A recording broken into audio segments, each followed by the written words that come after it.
километрдей тыгын пайда болуп калды. Нокен районунун Мас айылынын центринде. Бардык жак пробка. Мына Нокен районундагы пробка.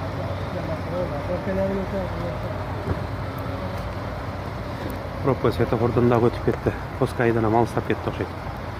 Нокенде ушундай пробка. Алдыда КамАЗ. Ташы менен сыныптыр. Таш алып келаткан КамАЗ.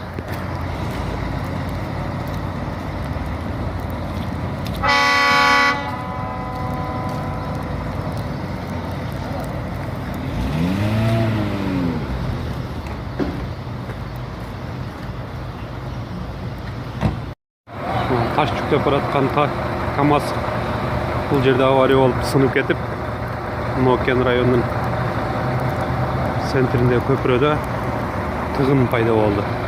Тыгындын узундугу бир оңго барбаса да 5-6 километр барып калды окшойт. Мына